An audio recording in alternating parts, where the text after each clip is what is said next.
So I'm Leah, I work at the library, and Bernie unfortunately couldn't be here tonight. So I am in charge of the Zoom room, and we are open at the library too, if anybody wants to socialize and come sit with me. And what is her name? Tom. So we are here too. And thanks to Marina for being online with us. I will introduce her. Marina Richie is a nature writer, journalist, and environmentalist living in Bend, Oregon. She's the author of 2 children's books under a prior name, Bird Feeds of Montana and Bug Feeds of Montana. Marina has written for Birdwatching Magazine, National Wildlife Audubon, AT Journeys, Montana Naturalist, University of Montana's Vision and Research View magazines, as well as literary journals. And for Montana Natural History Center's radio program, Field Notes. Listen to a new field note on Kingfisher, or you can listen to a new field note on Kingfishers on our website. And Marina has a master's in journalism from the University of Montana and an undergraduate degree in biology from the University of Oregon. And you can visit her website to read her bi-monthly nature blogs at www.marinarichie.com. And without further ado, I'll turn it over to Marina. Thank you, Leah. I really appreciate the introduction, and it's great to be here. And I'm going to just jump right in with the screen share.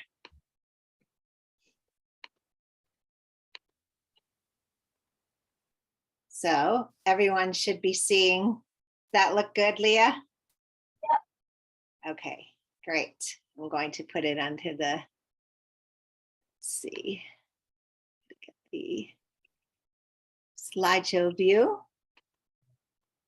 which there we go. Okay, there, everything's up. So welcome.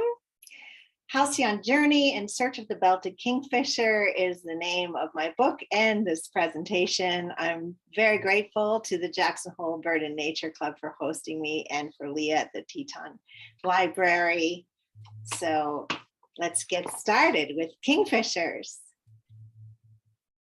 I'd like to begin with humble gratitude for the indigenous peoples who have known the belted kingfisher since time immemorial.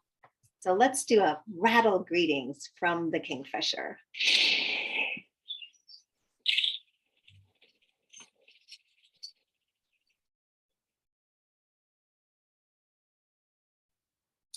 Join me as I delve into the world of my favorite bird. I'll share some natural history and excerpts from my book, which is the first dedicated to North America's belted kingfisher, one that finds a home right in Jackson, Wyoming, and surrounding locales, and for people tuning in from elsewhere, likely near you too.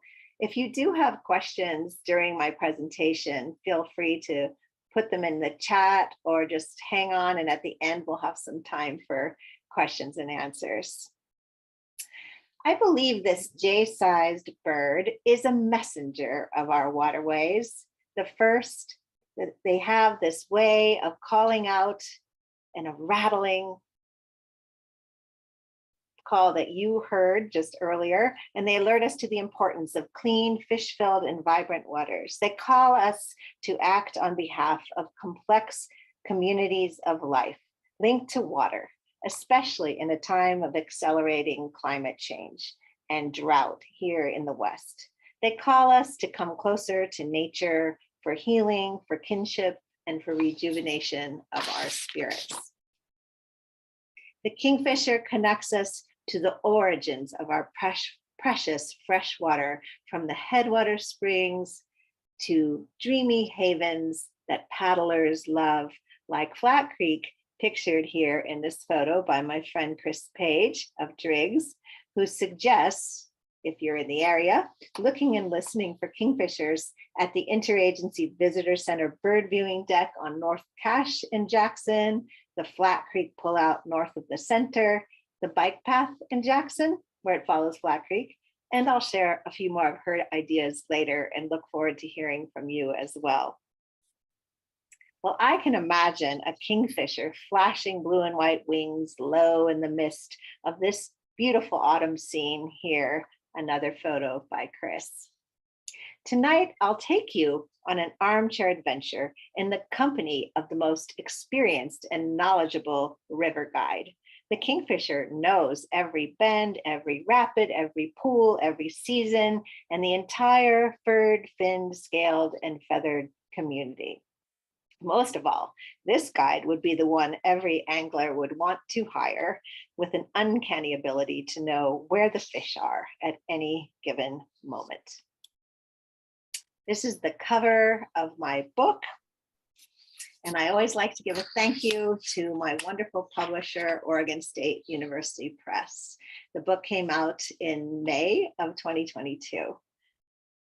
The narrative I write threads natural history, myth, and memoir in a story of curiosity and adventure, from the stream's edge in Missoula, Montana, where I used to live, to far off places, the back halls of the Smithsonian, South Africa, Rio Grande, London, and returning to a home creek. I'm so fortunate to have illustrations throughout the book by the talented Oregon artist, Ram Popish. There's one, and I'll give you a little sampling of a few others with some of the accompanying photos that show what he was depicting in color. But the ring kingfishers show up in my book in a chapter on the Lower Rio Grande, closest relative to the belted kingfisher. I was doing some exploring, seeking answers to a mystery, as I was in the middle photo when I went in the back halls of the Smithsonian to look at these study skins, some of them dating to the 1800s, and then over in South Africa, checking out another close relative, the giant kingfisher. I thought to get all of us on the same page, because I know maybe not everyone is a kingfisher fan or knows a lot about them. I write this in my book: flying with practiced ease above North America's streams, rivers, lakes, ponds, and coastlines, belted kingfishers are the supreme avian anglers. They may be only a tad bigger than robins, but their beaks are blades and their obsidian eyes miss nothing. Well, as you can see, they're very differently proportioned, aren't they? Look at the head of the kingfisher, including the crest, and the size of the beak difference, and notice the tiny toes of the kingfisher and the long legs of the robin. You will not find a belted kingfisher hopping around like a robin. Here, I'll read an excerpt where I describe a scene with a male and female on the Yellowstone River near Billings, Montana. This photo is not from that scene, but it fits pretty well. And I wanted to mention that the photos, almost all the kingfisher photos and many of the wildlife photos, are by a wonderful photographer, Charles Wheeler in Idaho, who generously gives me permission to use them. So this is from my book, a little bit longer. I saw her, a female kingfisher perched on a fallen tree, moored in the center of the river.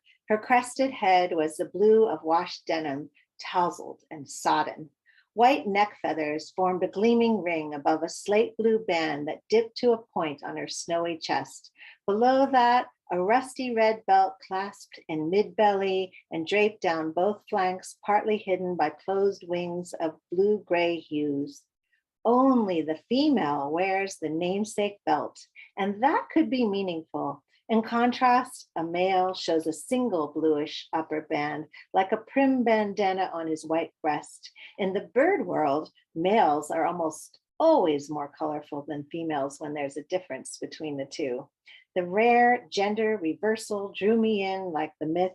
Could I chase clues to this puzzle that scientists had yet to solve? A male flew in, a pinwheel of whites and thunderous blues. His flurry of notes pattered like rain. She preened her wet feathers. He landed and then lifted off, each downward wing stroke scooping the heavy air. She followed him skyward, wheeling to expose white underwings with the reddish plumage extending into her armpits like the work of a slapback painter. Circling once, they descended in unison to the same driftwood that parted the currents. He looked upriver, and she swiveled her head to glance downriver. Out in the middle of the turbid Yellowstone River, the pair seemed unperturbed by the torrent. Or were they? Perhaps their hearts beat faster in each other's presence, like two people on a park bench in the rain, wildly attracted to each other. Well, where do kingfishers live in North America? When I mentioned that is our bird and they're found everywhere, I wanted to quickly show this range map, and you can see that the far northern parts of the Kingfisher range are only where they live in the breeding season because it freezes a lot up on the waters and rivers, so they have to go south, both males and females. The purple area in the middle is where you'll find kingfishers year round. However, in the winter, especially in the northern parts of that area, like Jackson, many of the females leave. They will fly south as far as the tips of Venezuela, as you can see here. So the males tend to stick it out because they want to be there guarding their precious territory, which we'll talk about more. Well, sometimes I'm asked, what other kingfishers are there in the United States or North America? Well, then they're kind of surprised to know the latest tally is we have 120 kingfisher species worldwide. But in Canada and the US, really, we just have this one belted kingfisher, except the ringed green and occasionally the Amazon right near the Mexico border. So kingfishers are found on every continent except Antarctica. They have that recognizable big head, dagger bill, tiny feet, and they are burrow nesters, which I can't wait to tell you more about. And they range in size from this African dwarf kingfisher, the size of a hummingbird, to the laughing kookaburra in Australia. And not all of them are fishing birds. In fact, quite a few live in forests and are sit and wait predators, just flying down on lizards or insects. Sadly, more than half the species are at risk, from critically endangered to vulnerable. So how are belted kingfishers doing? From my book, I read, time is short to reweave our fraying tapestry of life. North America's bird population has dwindled by 2.9 billion birds since 1970, with losses in every ecosystem, while an estimated population of 1.7 million breeding belted kingfishers might sound like these birds have escaped this devastating trend. More than 1 million fewer birds now trace our waterways than in 1970. Our watery planet is 97% salty and only 3% fresh. We cannot afford to be cavalier. Their watery realm where kingfishers live is among the richest and lushest of habitats, often these riparian areas along streams and rivers. And this is a photo from the Deschutes River near my home in Bend, my local favorite place for seeing kingfishers. I get out there as often as I can. I was there yesterday listening to one, flying, perching, and they are nesting there as well.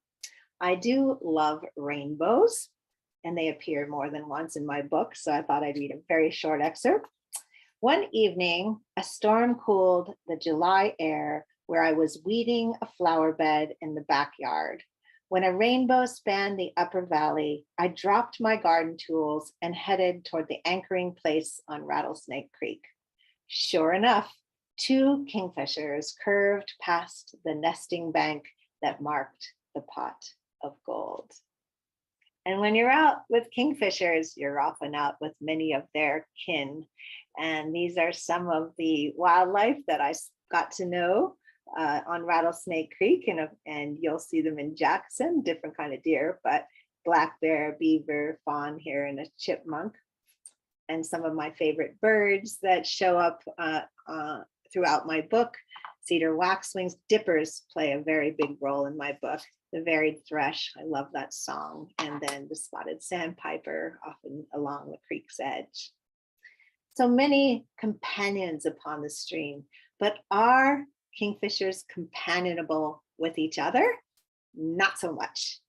And except for breeding season, when so spring, summer, into late summer, most of the other time, kingfishers do not like to be around each other. They don't even spend all that long with their young. They are wary and they are territorial with each other. And sometimes you'll hear crazy chasing sounds of high-pitched rattling as they will chase one out of a prime fishing spot. So they may not be all that companionable. However, they are great fishing birds, and but they're different in the way they fish compared to the osprey and the bald eagle that snatch fish with their strong talons. Remember, the kingfisher has tiny feet. And of course, the great blue heron that spears fish with that long bill stalking in the shallow. But what does a belted kingfisher do? Here's an illustration from my book of a kingfisher hovering. They're either hovering above the water looking for fish before a dive, or they are looking from a perch. When they hover like this, the head of a kingfisher has to stay rock steady in order to see the fish below. And that means super strong neck muscles to keep everything right in that head, without moving, and as they beat their wings in place against the wind. The eyes have red oil droplets in the retina that reduce glare. That's handy for seeing fish.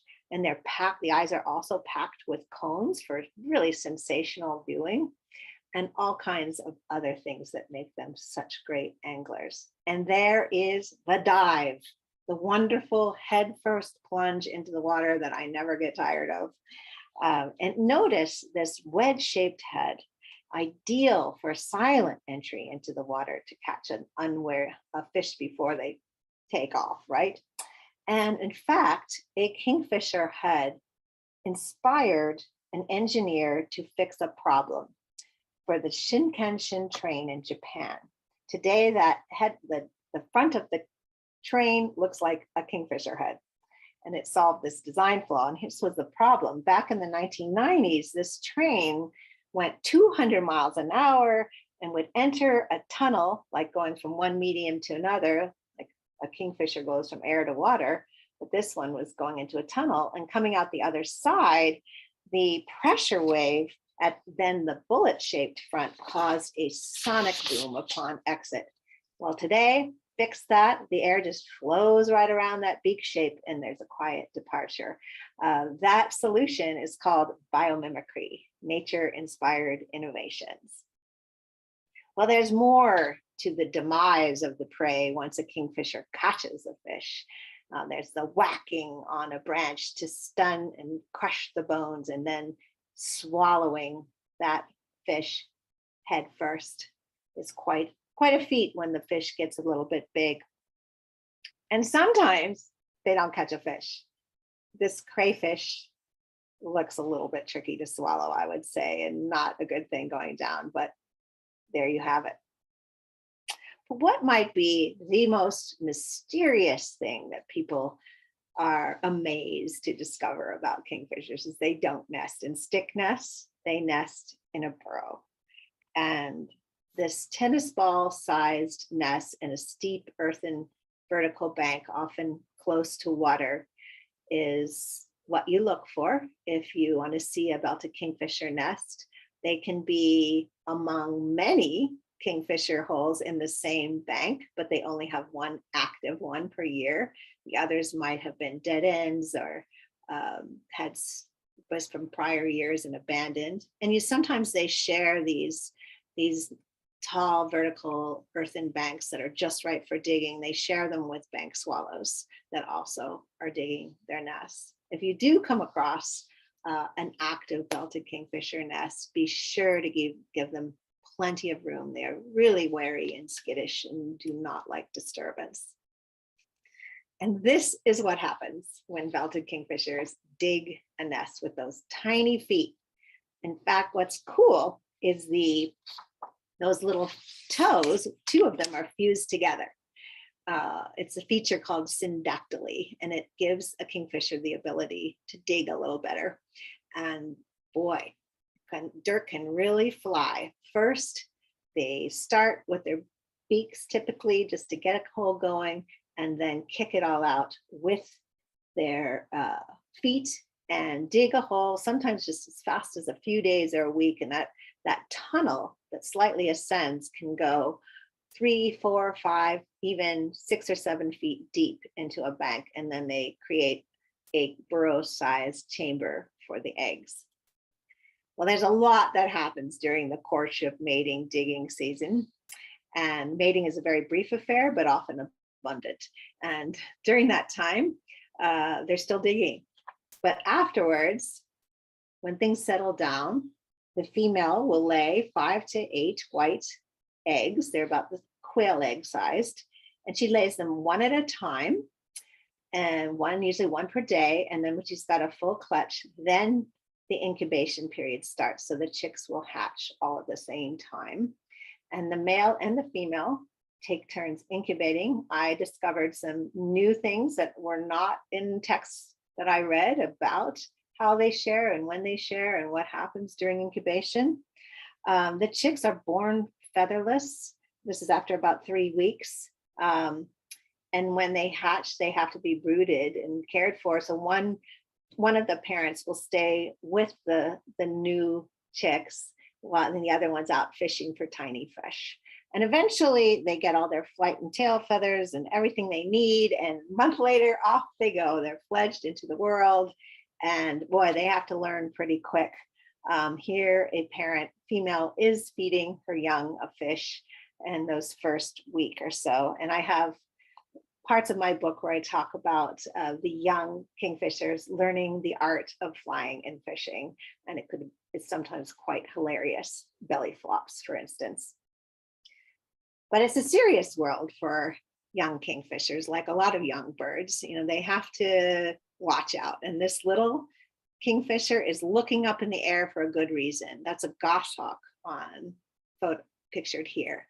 Goshawks, Cooper's hawks, sharpshin hawks all eat birds, and kingfishers are among their prey, both adults and young. So the young have to learn to be wary pretty quickly. And you can notice this is a young kingfisher because that upper band has a little bit of bronze color in it. And that's an indication that this is a young bird.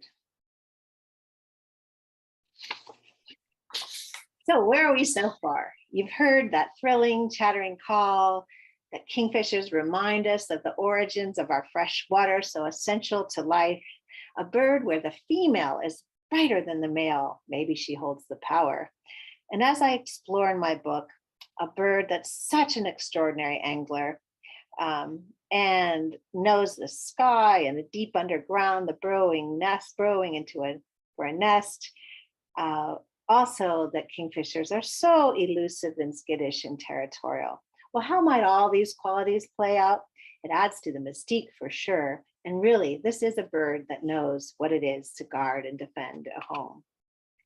Now I'd like to turn to my book itself in more detail. My kingfisher journey begins on Rattlesnake Creek in Missoula, Montana. And notice the word kingfisher. That's something that also drew me in. K-I-N. We think of king, but the first 3 letters are kin. And Robin Wall Kimmerer, in her book, Braiding Sweetgrass, talks about the idea of replacing the personal pronoun of it, which is impersonal, and using ki, he, for a singular being, and then kin, kin, for a plural. Well, I did not do that in the book because it didn't quite flow for me, but I avoided the pronoun it, as you will see when you read the book. What about the title of my book, Halcyon Journey? I'm going to read you just the first paragraph of chapter 1. Leaning over the balcony railing of the 2nd-story bedroom, I listened to the surge of Rattlesnake Creek flooding 2 blocks away. Close by, a yellow warbler sang the morning into buttery sweetness. Robins caroled, magpies squawked, but the ringing staccato of the bird I longed to hear would never mingle with backyard birds. Instead, the belted kingfisher would be pelting downstream on strong wings, always looking for fish. And minutes earlier, I'd read the dictionary word of the day, which I have up here for you. This idea that halcyon is a noun was number one definition of kingfisher was nothing I'd ever known before. I liked kingfishers, but I was intrigued by this idea of the kingfisher being a mythical bird, and that also associated with the qualities of being calm, quiet, and peaceful, happy as deep halcyon repose. And of course, if we've seen kingfishers diving, being so predatory, how could that be? That said, I was definitely intrigued. So tracing the halcyon definition to an ancient Greek myth, I read of two lovers, Halcyon and Ceyx, transformed by the gods Zeus and Hera into kingfishers, destined to nest annually over the winter solstice. Then Aeolus, god of the winds and father of Halcyon, would calm the rough waves for 14 days, 7 on either side of the solstice. Sailors called this interlude the Halcyon days, bracketed by storms. Well, of course, it is a myth. So therefore, I have a photo of what a common kingfisher actually does. The two of them will be incubating eggs inside a burrow. But you gotta love a good myth. Besides, transformation into a bird, something I've loved since I was a kid. As I wrote, since childhood, I dreamed of feathers, light hollow bones, and lofting above the earth on wings that would never let me fall. Pursue a bird of happiness and transformation. I was in. And this is a photo my dad took of my brother David and me at Mount Rainier National Park, where he was the assistant superintendent, and really a pivotal place for who I am today. Well, the bird of myth, the common kingfisher, may live far away in Europe and Asia, yet right here, North America's belted kingfisher bears the colors of water, the royalty of a frisky crest that rips in the winds. The scientific name is Megaceral alcyon. The genus means big blue, and the species name Halcyon is the Greek spelling of halcyon. I chose the belted kingfisher on a spring morning of revelation. At once powerful and agile, the kingfisher flies high above the trees or low to the currents. By attending to this bird, would I find the halcyon rhythm of my home watershed. And my then home of Rattlesnake Creek area is pictured in this illustration that Ram did in the beginning of the book, where you can kind of follow different places that I was without giving away the nest location. And I made sure we had the proper Salish names included and honor the Salish homeland as much as possible. So I write, the heartbeat of the story pulses along Rattlesnake Creek in Missoula, Montana, where a pair of kingfishers still court, nest, and tend their young to the music of rollicking currents. Over the course of 7 years, from spring 2008 to the summer of 2015, I followed with curiosity as the birds continued to baffle, elude, and enlighten. Here's a scene where my camouflage turkey hunting blind that is on a hidden spot on Rattlesnake Creek, and you cannot see, but there is a burrow across the way. And a little bit from the book about that. Hiding in a camouflage blind, I merged with the alders, cottonwoods, and pines. When a Swainson's thrush landed within grasp and opened his beak to sing, I nodded to yet another sign of my bird-loving father's presence, as if we could still revel in the soloist poet of the wafting, spiraling away verse. In the company of creekside inhabitants, sorrows and losses cascaded into the clear waters where bull trout finned upstream to spawn. So indeed, I would come to terms with the loss of my dad there along Rattlesnake Creek. And here I have a photo of him with my son Ian when he was little, and backpacking. My dad was the Appalachian Trail project manager for many years and hiked the entire Appalachian Trail as part of his job with the National Park Service. And he was also my running companion. I loved him for all I could learn from him about birds. He could hear warblers and know what they were by ear, like, oh, so many. And so I often felt my dad cheering me on especially when things were a bit difficult and blizzards and cold and dark and frustrations along the way. And I did have help in person. These are my two naturalist friends, Lisa and Paul Hendricks. And Lisa and I took turns often at the camouflage blind in some years, and especially when the parents had stepped up to feed their young, and we were noting it all down because they wanted to be good citizen scientists. So speaking of together, we published a finding. Nothing like watching carefully, you're going to learn something new. And Paul, Lisa, and I have a finding that's published in the Wilson Journal of Ornithology. Paul Hendricks is the first author, and it's about aerial ramming. We saw something that had never been recorded before. I showed you earlier how kingfishers make their nests. Well, we watched them one year when this particular pair, and they are seasonally monogamous, so it's hard to know whether they were the same pair as earlier ones, but they were took turns hovering from 12 feet away and would fly really fast and hard one at a time into the bank to just make the hole because there was no place to hold on.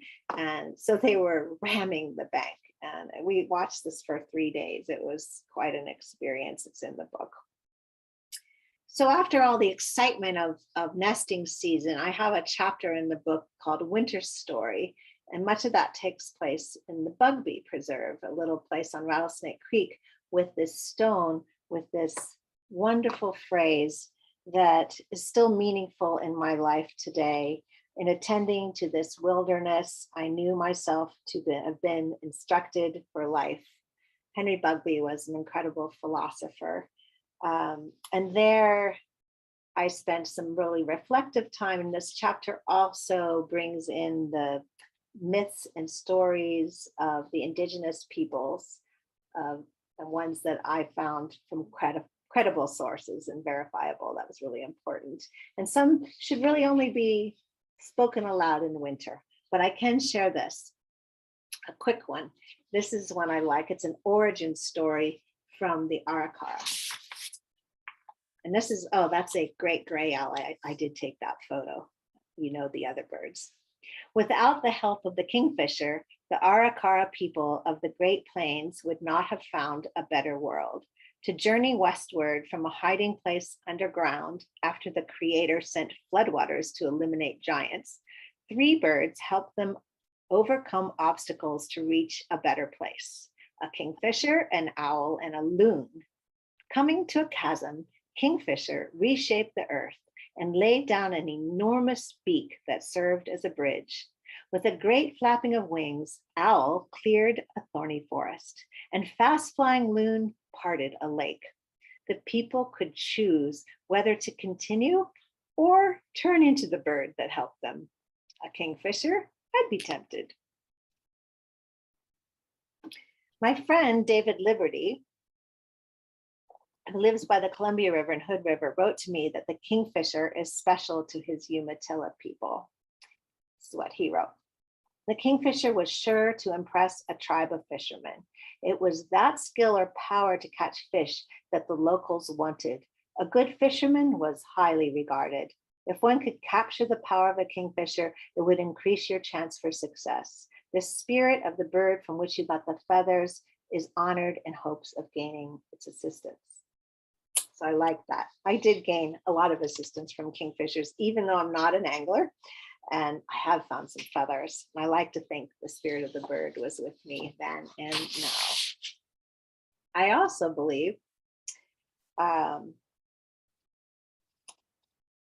that being out in nature is a way to come closer to wildlife. in ways that are so surprising when you're just still. So I write in the book about this experience. Seeking the Halcyon bird, I've come closer to wildlife than ever before. Like one afternoon in late September of 2011, seated by the upper nest bank, drinking in the domain of kingfishers with no real purpose. The creek bubbled over a glossy rock with a gulp and glug, and maroon dogwood leaves shook in a slight breeze. Then, like a river phantom, a sinewy mink flowed over my outstretched bare legs. Feeling the rippling of chocolate-hued fur, I knew the meaning of becoming one with the wild neighborhood. And there too, I did tap into my dad's belief in me. I crossed some challenging chasms personally until it was time to pack up my camper and become a roving naturalist from 2015 to 2016. And I followed my true north, carrying my love of home to new ones. And I traveled with my little porcelain ceramic kingfishers and also found them along the way and followed an adage that I'd learned from Salish elder Louis Adams that's in the book. And it's this: no one was in a rush then because everywhere was home. Something we all ought to think about. And since those days of intensely following the kingfisher, I do believe I'm both stronger as a person and living with a little more humility and respect and wonder the more I know and don't know about kingfishers. And that's why I want to share this photo. You might be wondering, this is another old family photo my dad took of us looking at Mount Rainier. And I wrote in the book, at last too, I understood my father's infamous slideshows, a wellspring of family hilarity whenever we show them. In most slides, my mother, brothers, and I face away from the camera, tiny in comparison to the majesty of a mountain, waterfall, forest, or grassland. We were never the centerpiece, at least when it came to landscape. We were always well loved. And so I would come back to Oregon, where I used to live before I moved to Montana. And I continue my story right from here today. The kingfisher remains messenger, helper, protector, a reminder what I learned and take with me now. And returning to this idea of the kingfisher as a messenger, I hope I've given you a sense of this bird, both as an amazing angler, a provider for young, a helper in myths that connect us to our animal selves, and a bird that takes us into nature, deeper into reflection so we can emerge to know ourselves, and to encourage you to go out and follow the kingfisher or maybe another bird or maybe an animal, and to take tangible actions on behalf of nature and to keep being curious and learning. So now, as we come to the close of my talk, this is your turn to do something. So take a moment and think of a stretch of water that calls to you. It could be a trickling spring, a waterfall, a lake, a river, fresh salt water. Maybe now you might even close your eyes. Imagine the scents, the sounds, your toes dipping in water. Oops. Maybe the sound of the kingfisher. And how does that make you feel? What makes a place home? And like this chick peering out into the world for the first time, never forget that sense of wonder. And if you are in the Jackson area, and you probably know kingfishers already, I hope you can share some of your ideas of where to see them. A few more tips from Chris. She mentioned the bridge over the Snake River in Moose, the Oxbow Overlook, and Cattleman's Bridge area in Grand Teton National Park, Emily's Pond Trail, either side of Highway 22, Snake River Bridge, Fish Creek in Wilson, and several river access sites along the Teton River in Teton Valley. So with that, I'm going to end my part of the presentation and urge you to buy my book at the Valley Bookstore in Jackson. Apparently they have ordered copies, so they should be there. And I love supporting independent bookstores, even though my book is online. And of course, support the Jackson Hole Bird and Nature Club. My website's really easy to remember because it's just my name, Marina Richie. And my email is quite similar with just a 1 after it. So with that, I think I will stop sharing my screen and turn it over for some questions.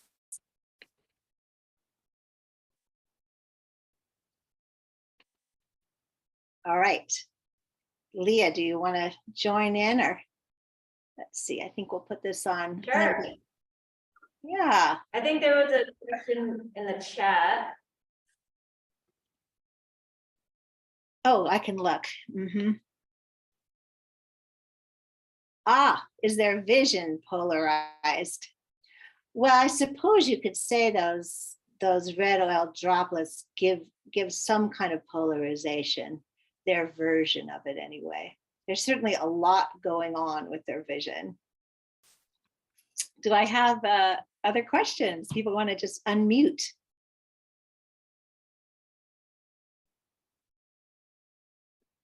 Is there a particular species of fish that is the favorite of the kingfisher? Or do they like any of them that are the right size? They like any of them that are right size. And the right size is kind of an amazing thing. You know, the kingfishers are looking for fish that are near the surface because they don't go all the way underwater. They will in a pinch to escape a predator. But so finding a fish at the surface, what's amazing is when they are feeding their young, you know, they start off by getting these super small trout or other kinds of fish that you can barely see them in their beak because they hold them lengthwise. And then they know to keep fishing for slightly larger fish every week. And it's incredible accuracy. Interesting, thanks. Yeah, you're welcome. I see a question so a comment. Someone said they've seen kingfishers at Kelly Warm Spring in December for the bird count. Excellent.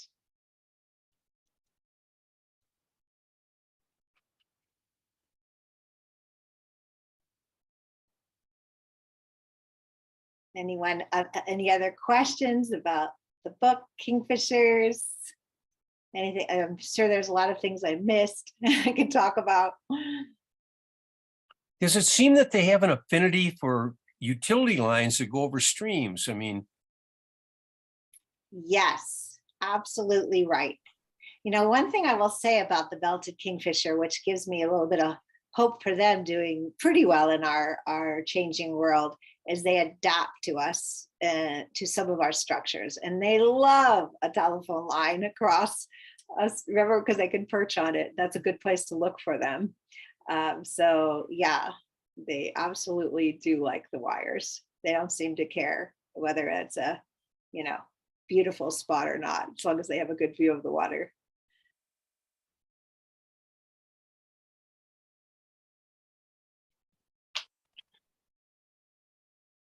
There were some questions in the chat. Oh, in the chat. Okay. Is there another one? Oops. Let's see. Oh.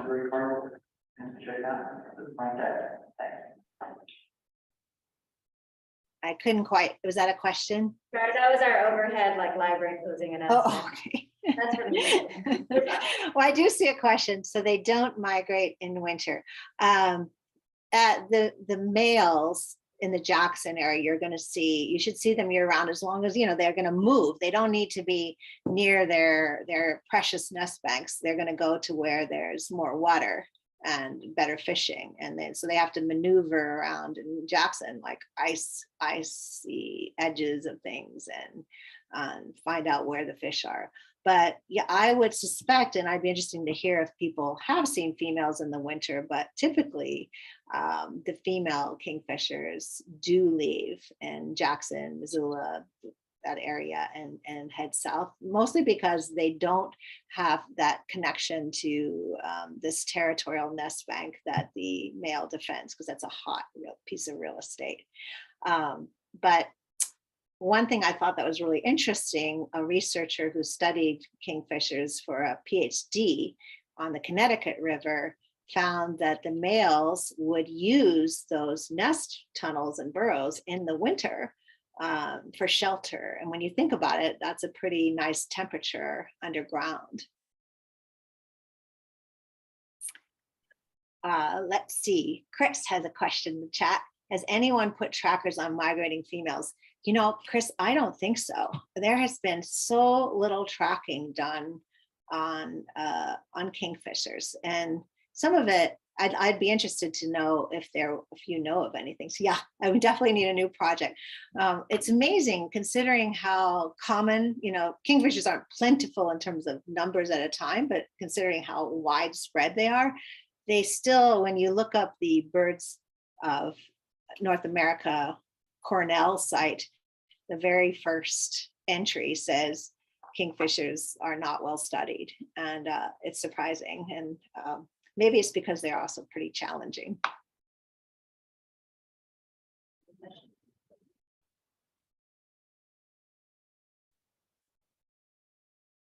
So I have to say I'm happy to see some of my family is here. Thank you for coming. I see Savannah, Rob, Cynthia, Andrea, Becca. So thanks. These are so out of Jackson. Well, Drea's right in Jackson. So thank you for coming. And yeah, any other thoughts, questions, kingfisher observations? Oh, here's a question. Do our kingfishers eat anything besides fish? Yes.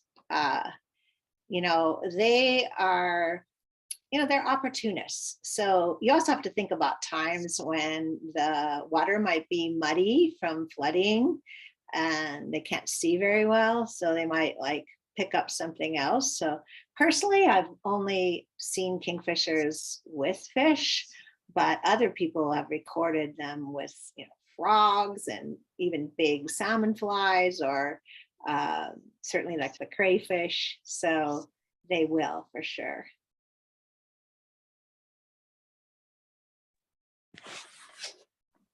Maybe I'll ask a question, Marina. So way over from Maryland. So you, in writing this book and preparing for it, were sort of part of this, I guess, you know, the citizen naturalist, the you know, someone who obviously had done a lot of learning about wildlife over the years, but are not a, you know, a PhD in this. But so you're part of a tradition of people doing that. Are there some stories, ongoing stories of people who are sort of part of that tradition that you feel part of? Yeah, thank you for asking that, my brother Rob.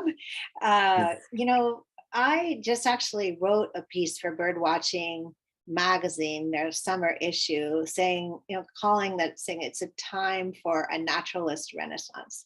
We need more naturalists and citizen scientists who are out there observing and recording and connecting with nature and contributing to science.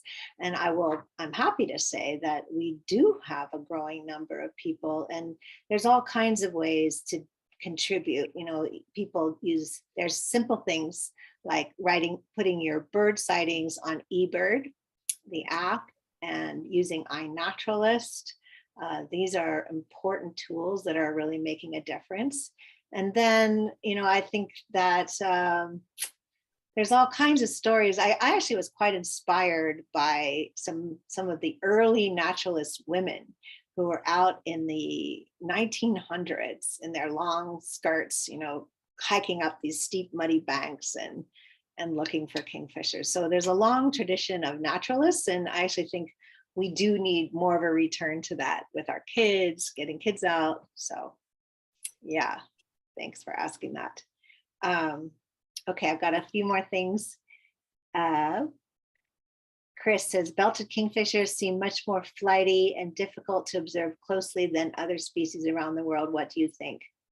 Yes, that's what I thought, oh gosh, I'm going to follow Kingfisher, Belted Kingfisher, and learn so much about them. And, quite a bit of my book is about, missing them in action and them getting away and vanishing around the next bend. They are flighty. They are difficult to observe, but sometimes they're not. Like everything, it's hard to make a generality. And I talk about the Boise River, where I spent some time, and I was like, what's going on with these kingfishers? They seem to just, they'll still fly away, but you go right by them on bikes and pedestrians, and there's maybe so many spaced along there that you see them more. But I also did find in winter that the kingfisher that I watched, particularly in downtown Missoula on a wire, was also much more sedentary. But yes, they are flighty. They are difficult to observe. They never get used to you, believe me. So, I think that's actually a pretty cool attribute. It makes them more challenging. Photographers often think of them as their nemesis. So I've seen kingfishers with no mud banks nearby. Can they nest in areas other than mud banks? Very good question. Yes, they can. And some, when there's a shortage of those banks along a lake or river or even the coastline, they will sometimes fly up to half a mile away to seek something else suitable. They've been found, and once again, here's adapting to us in quarries for gravel and sand, as long as it's not collapsing. And they will sometimes use cut banks on a road as long as there's not traffic. I think that's a challenging thing for them. They might start there and go, no, this isn't going to work. And there's things I have seen is sometimes you'll see a giant tree that's fallen down, and the root wads, if there's enough dirt and mud and soil in the roots of a fallen over tree near water, sometimes a kingfisher will nest in there. And they have sometimes used beaver slides. I'd have to kind of picture that. I've never seen that. I've just read that. So yeah, there are a few other options, but it is a limiting factor for them. And I have another question. What is the size of a kingfisher territory? That varies. It depends on how many fish are around. And typically on like a river around in Jackson, maybe a pair, if you're pairing up, a pair every mile or two. They can be closer if there's more fish and more nest banks.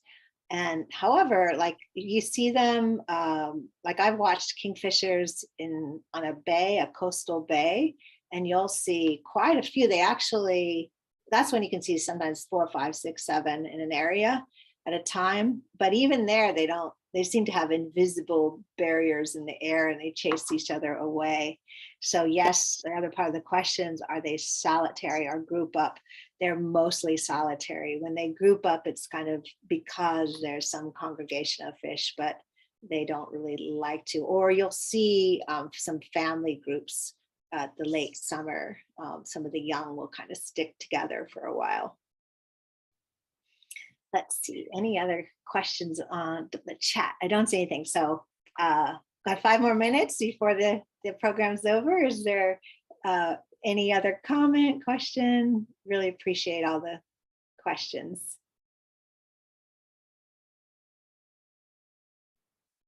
Well, thanks very much for a wonderful presentation. We've enjoyed it very much.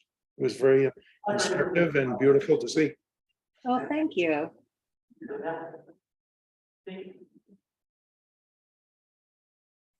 Well, I really appreciate it. And I wish I was there with all of you in Jackson. It's nice to see others here too. And I hope you'll go find my book. And if you like it, share it with others and get the word out. So I think we're pretty much close to ending. Any final thoughts from Leah at the Teton County Library? Thank you very much for joining us.